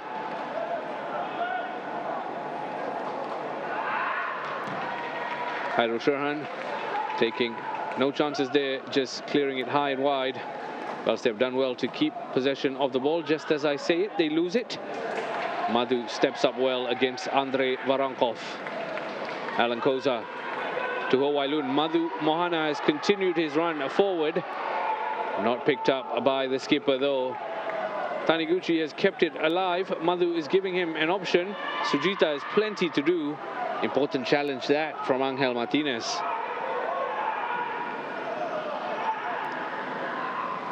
Jordan has Azizi for company. What a tussle that is. Jordan comes out on top.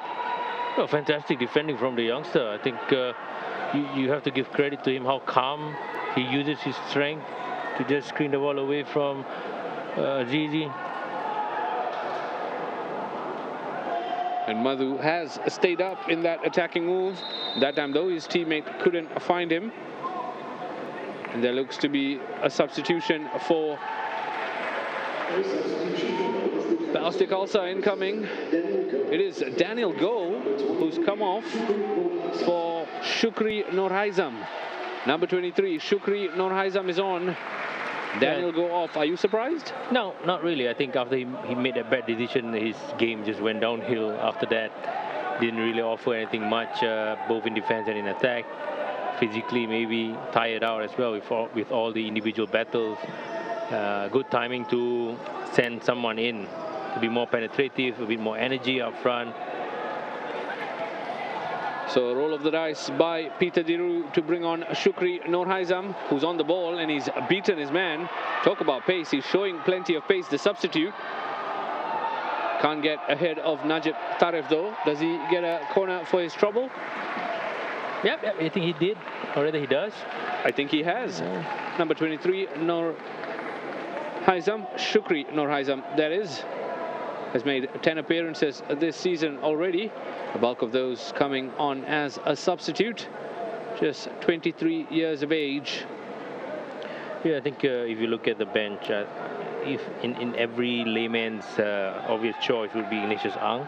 Maybe with the experience, the quality, but I think what Peter Diru wants is another avenue for penetration, because Ignatius Ang likes ball to his feet, will try to integrate play, and it's totally different characteristics from this boy right here. Here he is, Shukri Nurhaizam, lays it off to Sujita, who's floated it into the box once again, and Nyaring quick off his line to punch clear. Wailun keeps it alive. Taniguchi's done well to take it over, but a red shirt got in the way of Taniguchi's shot. Here comes Sujita again. Angel Martinez, the man who got in the way of that. Alan Kozas kept it alive for Balestier. Najib Tarif clears his lines just about. Shukri Nurhaizam doing ever so well to win that throw-in for Balestier, which is taken quite quickly. Alan Koza receives the return, has Madhu for company, uses him. Madhu's beaten his man, and I tell you what, Madhu, not sure if he meant it as a cross or a shot, but that could have gone anywhere. Yeah, I think if he had gone in, he would say it's a shot. But you look here, you can see Balestier players just in the box there, challenging for the ball, especially in the last 10 minutes. Sometimes you have to take some risk. Yep, plenty to consider. And I can tell you over at the Jurong East Stadium, just while we wait for the referee to receive treatment, the Lion City Sailors have taken the lead against Albirex Niigata. They lead 1-0, and it's come from the spot, courtesy of their new man. An important goal in the scheme of things. A goal that could have big consequences in the title race. It is Zivkovic on his first full start for the Lion City Sailors. That's got the Sailors rejoicing. A big result for Lion City Sailors if the game stays the same way. And I think more interesting now, we have a three-way battle up front for the title rather than the usual two. Yeah, 74 minutes played in that one over at the Jurong East Stadium. They did have a chunk of added time, and that's why there's a big gap between the timings here at the Jalan Besar Stadium and the Jurong East Stadium. Nonetheless, to confirm, the Lion City Sailors lead 1-0 with just over 15 minutes to play. In the here and now, though, at the Jalan Besar Stadium, remains 2 apiece. There you have it, confirmation of the goal over at Jurong East, and almost a goal here at Jalan Besar as well. We'll keep you up to speed with the action at Jurong East Stadium as it happens. But Kide, coming back to this one, your thoughts on how it's panning out? Well, we are lacking goals, yeah, definitely. But again, you can see both teams trying to take risks, moving forward, but things are just not really happening. But we can see here Sugita in a perfect space. Can he find a teammate? Almost finding substitute Shukri Nurhaizam. Masahiro Sujita played himself into the clear there. Shukri just couldn't stretch enough. The ball was a little too fast in this instance. It was overcooked. Again, just too much in that pass for the new guy coming in. Oh, there's something going on in the field here between two DPMM players. Not something you see very often. There seems to be an internal bust-up between the two teammates. And the referee, Mohammad Hilmi Fuad, quickly on the scene just to calm things down. Funnily enough, they'll be using VAR just to check if everything is okay. The man who's being called for talking to, number 4, Hanif Farhan, is already on a yellow card for that penalty he gave away in the first half.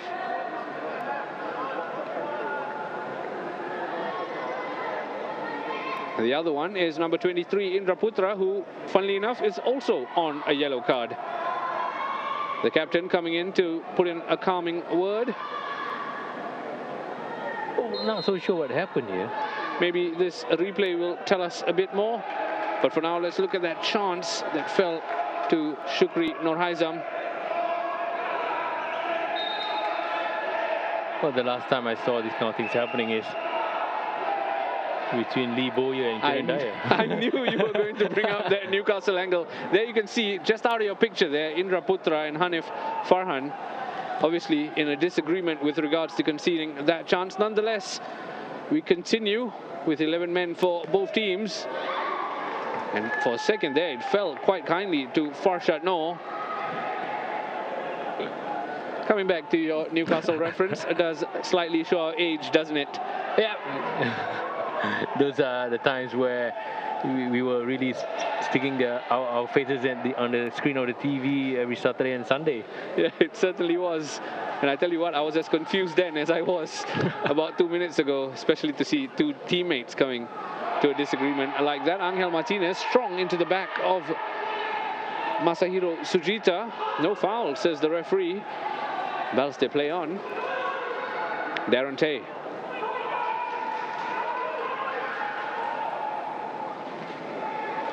Ryoya Taniguchi. Shukri trying to lay it off. Wailun has a chance. Shukri. Heroic defending from Angel Martinez to throw his body in the way. Chance is not over. Angel Martinez needs to be careful. He's given it as a penalty. A second penalty conceded for Brunei DPMM. And Angel Martinez's expression tells the tale.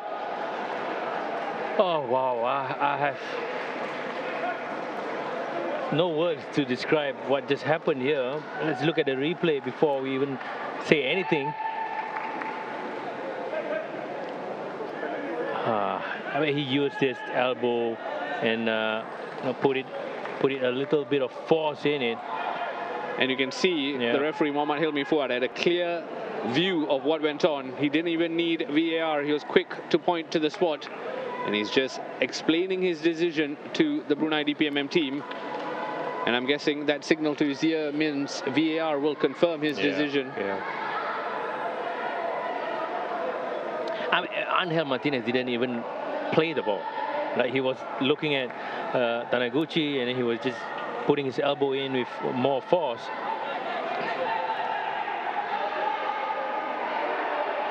And Najib Tarif gets himself into the book for taking his complaints a step too far. And earlier, before that, you saw Adrian Pennock. If you can lip read, you knew what he thought of the decision as well. I think his expression tells the tale. And having kept himself and his team in the contest for so long, we're into the final 5 minutes, and Ryoya Taniguchi has the chance from the spot to give the Tigers the go-ahead goal heading into the dying embers of this game. Referee blows his whistle. Ryoya Taniguchi steps up, and he's missed it. On the rebound though, Ryoya Taniguchi gives Balestier Khalsa the lead. The Japanese hitman is up to 20 goals for the season. And I tell you what, that could be a very, very important goal as Balestier Khalsa look to consolidate their position in the top 4. Important goal indeed for Balestier Khalsa. Poorly taken penalty, I feel. Not like the first one, but he was there on hand for the rebound to get his, 20th goal of the season? That's right, goal number 20 of the season for the 23-year-old Japanese hitman. He's now leading the scoring charts by 2. That's the league's scoring charts. That is Ryoya Taniguchi. He loves today's opponents as well. That's 5 goals against today's opponents, including that hat-trick against DPMM back in March. And I tell you what, plenty of drama all round, as Balestier Khalsa seems to have nudged themselves forward late on. I can tell you there's been a goal at the Jurong East Stadium as well. Albirex Niigata have drawn level against the Lion City Sailors, who took that lead through a penalty. But the White Swans have now restored parity. 10 minutes to go in that contest. In the here and now, though, Balestier Khalsa have about 3 minutes to hold on to this slender 1-goal advantage. 3-2 they lead heading into the 90th minute. It's all happening, Gideon. Yeah, all happening in the last 10 minutes for both games, actually. And again, this game has never been a disappointing game since the start of the game as well. A lot of drama, a lot of talking points, a lot of quality play as well. We can see here, perfect ball again for Sugita. Can he beat his man? Indra Putra is on a yellow card. If that is a free kick, that is a yellow. No, he's gone to the back pocket. It's a straight red for Indra Putra.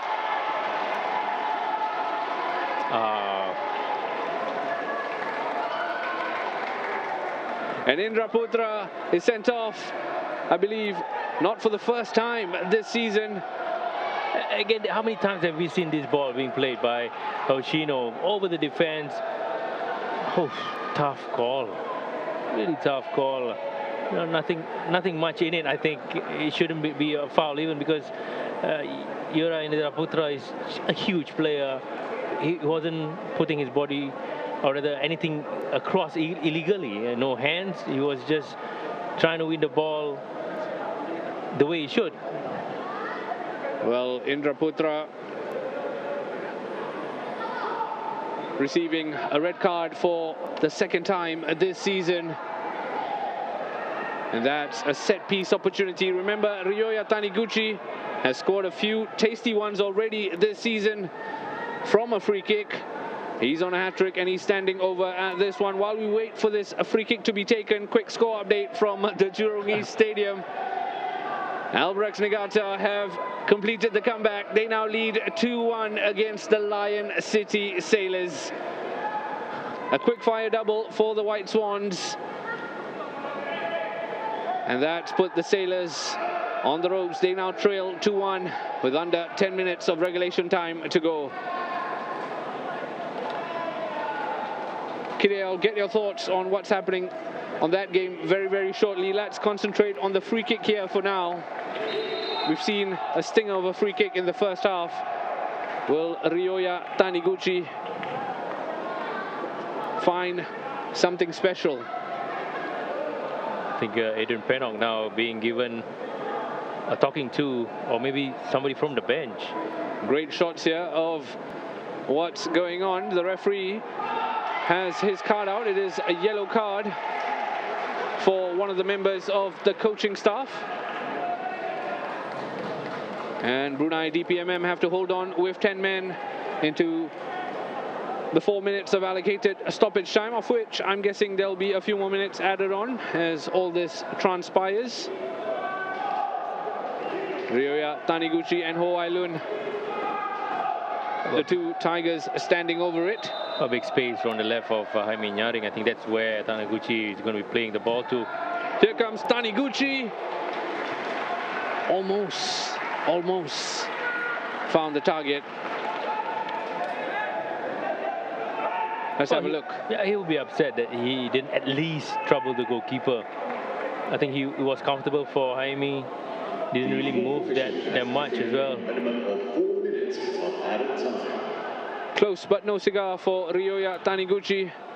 Already with 2 goals today. 2 goals, 1 from the spot, 1 from the rebound after missing from the spot. Balestier Khalsa could have extended the advantage. Shukri Nur Haizam, though, looked lively since he come on, but clearly hasn't got his scoring boots on. Well, he's been in good positions. Let's give it to him. Let's give credit to him. He's been in good positions. I think the execution, maybe the mental part of it comes affecting him. You know, he realized that the ball is now where he is and not adjusting well enough for the angled shot. But again, considering Balestier holding on to that 3-2 lead, they'll be happy to just be in possession of the ball and continue to wind the clock down. Quite a vicious challenge that was from the skipper, Hendra Azam. Well, it's important now. DPMM keeps their head, not to get down on a spiral and get everybody sent off or start a brawl even. Yeah, it's a bit like Christmas. The referee's handing out cards at an alarmingly quick rate. This, the latest one. Hendra Azam not playing the ball at all. The latest player to go into the book. He knows what was coming. Is that time of day when I ask you that question, Kide? Fair result? Yeah, I think fair.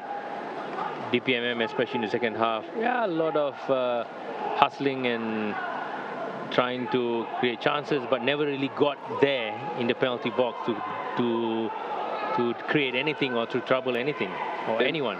They might have one final chance here. Hanif Farhan has Ryoya Taniguchi for company. Taniguchi's done well. You use that word, hustle. Taniguchi certainly hustling there. And we've played the allocated 4 minutes, but a fair bit of it was stopped as the referee cleared things up. So perhaps there's going to be just a bit more. Shuhei Hoshino looks for the ball over the top, asking a lot of his teammate Shukri Norhaizam. And that will be that at the Jalan Besar Stadium. 4 wins on the trot for Peter de Roos, Balestier Khalsa. And surprise, surprise, it's Ryoya Taniguchi, the match winner. 2 goals on the evening, up to 20 goals for the season. He's the outright league's top scorer at the moment. For Balestier Khalsa, they continue their push to seal a top 4 finish. For Brunei DPMM, back to the drawing board. They finish with 10 men and no points to show for their efforts. Kide, enjoyable contest? Yeah, I think what a 95 or more than that, definitely 95 minutes entertaining game that we have had. I love the intensity, I love the speed of the game, and also I love the intricate play, especially from Balestier Khalsa, and of course 5 goals to end the game. 5 goals at Jalan Besar last evening, 5 goals at Jalan Besar this evening as well. Think about things you love. I've got the highlights to show you, and I think you're going to love it as we run through the goals when we get the chance.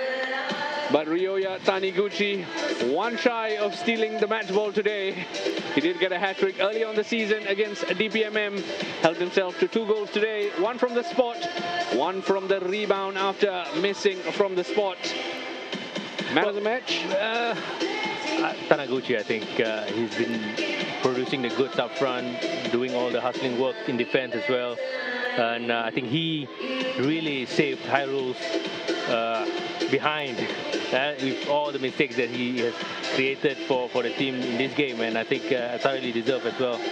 Let's have a look at the highlights. Taniguchi involved in that, but it was Shuhei Hoshino, fastest in the box, into the back of the net, under 2 minutes played. Balestier Khalsa 1-0 up at this point. Typical poacher's goal from Hoshino. Very happy that he has managed to extend his goal-scoring streak up front. But just as fast as it happened, Azwan Ali gave a goal back, or got the goal back for DPMM with the mistake from Balestier Khalsa. Again, take nothing away from his quality shot. Be good position, good first touch as well to create that space for him with a second touch, and also the third touch, scoring the goal for DPMM. And how about this for a free kick? This gave Brunei DPMM a 2-1 lead after 16 minutes. Plenty to admire about Hakimi Yazid's effort, but what about the goalkeeping? I think I've said a lot about the goalkeeping, and let's leave it at that for now. I do want your thoughts on this penalty that was won by Ryoya Taniguchi. Hanif Farhan, the Bruneian, who brought Taniguchi to the deck. Certain penalty? Yeah, I think so. If you look at the last part there, I think the unnecessary tuckback allowed Taniguchi to have this penalty coolly and calmly taken from the hitman, and especially coming from an attacking midfielder position. The contribution he has made throughout this whole game has been fantastic. And again, this ball from Hoshino, and I thought that this was perfect for Taniguchi. He was running to that space, nobody was in front of him. Extremely bad decision from Daniel Goh not to square the ball, put his team first and take the lead. Yeah, that was a great save from Nyaring, although it was shot straight at him. Jaime Nyaring, though, would be called into action when Ryoya Taniguchi tried to put this as a postage stamp into the back of the net. What a save. What a save. I think that shot had goal written all over it as well. Last ditch save from Jaime, just spreading it away. Yeah, that was an excellent angle to show the leap of Jaime Nyaring. Balestier would continue to create, lacking that final touch. Yeah. That was Shukri Nurhaizam who let the chance go begging. Yeah, the ball was a little bit too hard or too overcooked. It's too fast for the young boy to just cut through and put the finishing touches. But the pressure would eventually tell, I think, because Balestier were trying to knock this Brunei door down. For a while they were playing pinball in the box. And then it came back in for Ryoya Taniguchi. Watch out for Angel Martinez, who sent Taniguchi tumbling. Second penalty conceded for Brunei DPMM. Well, I think for DPMM, they will look at these two penalties as two soft penalties being given to their opponent. But I think at the end of the day, we look at the replays, it's justified and definitely a penalty for this Balestier side. And after a rebound, a poor penalty being taken by Taniguchi, the ball fell straight to him again, and for him to score for the eventual winner for Balestier Khalsa, and for Balestier Khalsa to get all 3 points for the day. Yeah, up to 20 goals, Ryoya Taniguchi. The action wasn't done yet. There was time for a red card, and that went to Yura Indra Putra, his second red card of the season, straight red for a last-ditch challenge denying Sujita. Well, I personally felt that this wasn't supposed to be a foul. I think there was a nudge, yeah, but if you look at the size between these two players, that should have happened. And then Balestier tried to make their man advantage count, but they couldn't find the back of the net. 3-2, it finished eventually. And Balestier Khalsa holding on for their fourth consecutive victory in the Singapore Premier League. Here's a look at the match stats, and my favorite part is shots up to 30, I beg your pardon, 28 shots between both. Yeah. What an entertaining encounter this has been. I think Balestier, I think this should be their normal stats. A lot of attacking entries for DPMM as well, as they have went along. They have had good chances up front, but again, if you don't score the goals, you won't win the games. That's certainly true, as Balestier Khalsa hold out. And I can tell you this match is still ongoing. They are into 6 minutes of stoppage time, but all importantly, Albrechts Niigata lead 2-1 against the Lion City Sailors. A result that will have a massive ramifications on the table. There you have it as it stands. Albrechts Niigata resume their journey at the top of the table.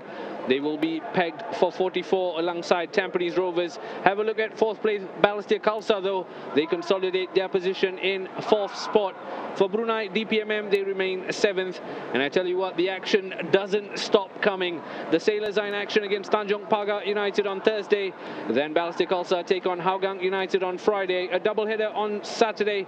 Albrechts against the Young Lions. And then that Eastern Derby over at our Tampines hub. Tampines Rovers against Geylang International. What a contest we've seen. Balestier Khalsa continue to keep their fans singing.